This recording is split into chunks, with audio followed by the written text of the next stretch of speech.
Hi everyone, thank you for joining me. I thought I would do a video showing recent stash ads. I have bought one or two things over the last couple of weeks. He says one or two. Most of it is terrain stuff though, scenery stuff. There are two projects I have in mind that are just things that I want to do.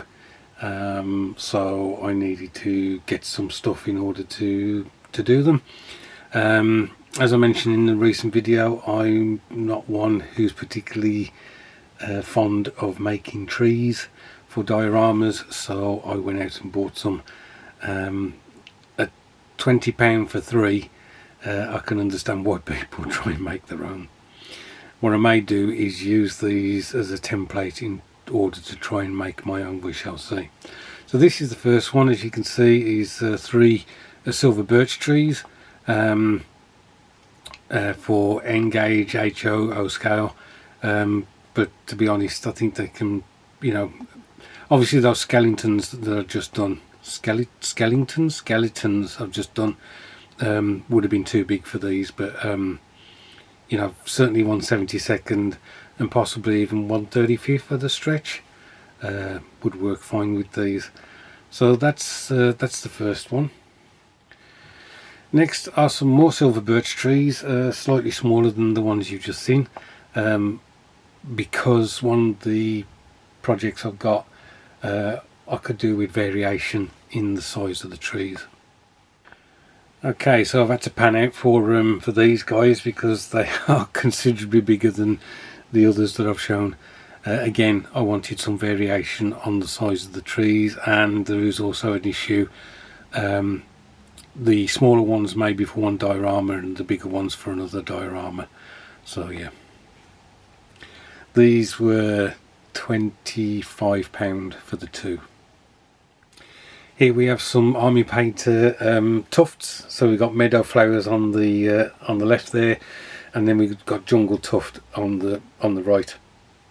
I had to get some other tufts to carry on with the Doggle Nazgul, so I got these at the same time from Mike's Models. So I bought a tub of this underbrush, but I was rummaging around in the kitchen. We have like a cupboard in there which has got games and things like that in it, and I found, I think, the same thing under there, so I might ask Paul at Mike's Models if I can return this. Two Tamiya rattle cans. It sounds like a partridge in the pear tree. Was it 12 Days of Christmas? This is for the Corsair. This is the top colour for the top surfaces and the top of the fuselage. I think it may be a bit too dark. Looking at Rick's kit that he did, which he did a superb result, I think this may be a bit too dark, but it may also be that he did some nice weathering on his to tone, and he toned it down, and this is the actual colour that I do need. So yeah. Right, Joachim and Marcus have got a group build coming up, starts 3rd November, and I think people have already mentioned it. It is about Recon and Scout. So I wanted to do something slightly different this year. Although I may do some World War II stuff, I fancied doing some futuristic stuff. So obviously Games Workshop stuff. This is the Kill Team, I think, that recently came out. As you can see, it's the Space Marine Scout Squad. I think there's 10 miniatures in here, so I would like to enter this at some point. I may not do all 10 figures. I may only do a couple and do them on a small diorama. I have a hankering to get into my figure painting again. It's not particularly something that my subscribers are interested in, but I've come to the point now on the channel where I feel that I just want to be doing what I want to do, and not so worried about what will grab subscribers. So yes, this is one of the possible entries for that. Next is this Sentinel, again from Warhammer 40k. This is for the Astra Militarum, the Imperial Guard they used to be called.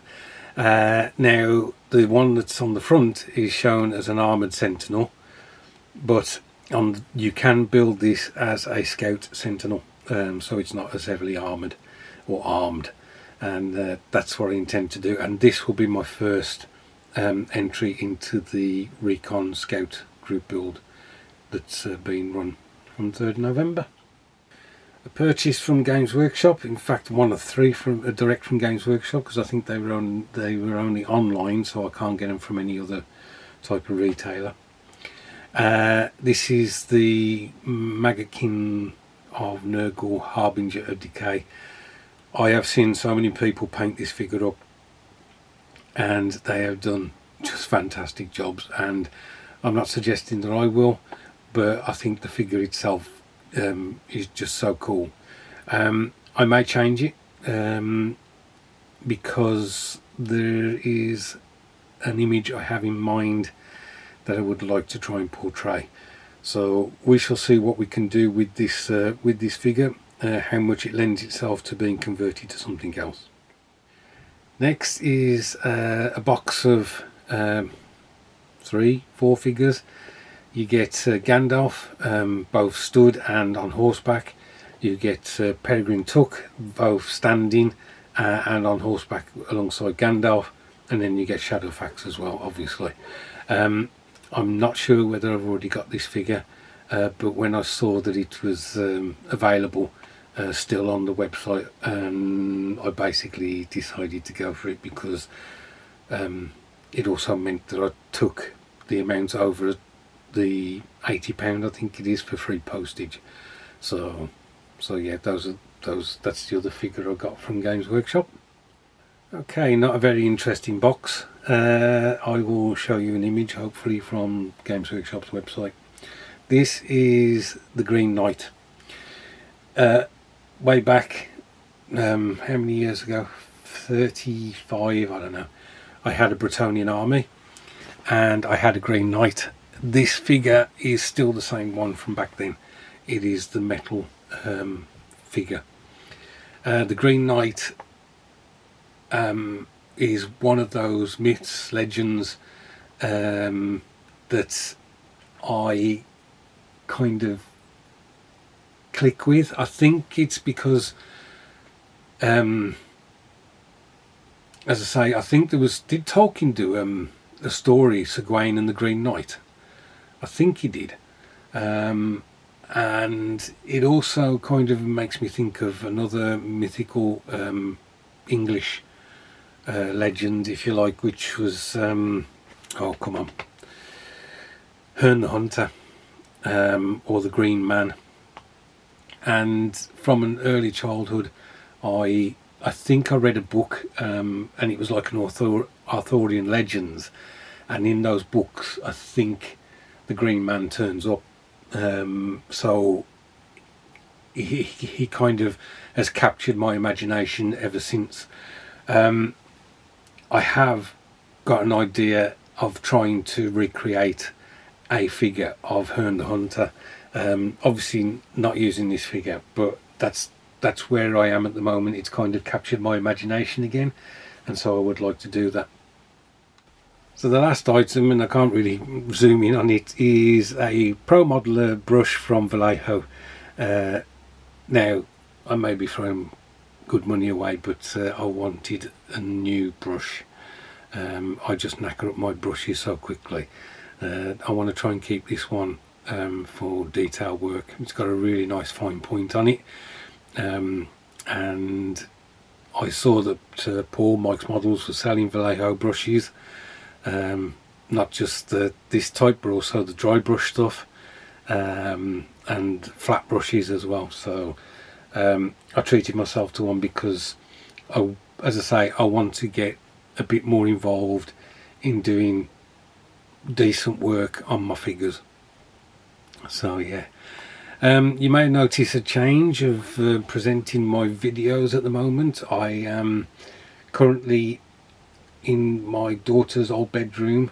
It's still got a lot of stuff in here that was hers or used to be used by her, for instance the bed, and there's some boxes, so I haven't got much space. I think it's about 3 foot square, to be honest. Perhaps a bit bigger, 4 foot square. So I need to kind of sort it to make it a bit better for use as a hobby room, if you like. Anyway guys, I am waffling on. I can see the time is already at 14 minutes on this video. I will edit it to try and bring it down a bit. Thanks ever so much for watching. I do appreciate it. Look after yourselves and I'll catch up with you soon.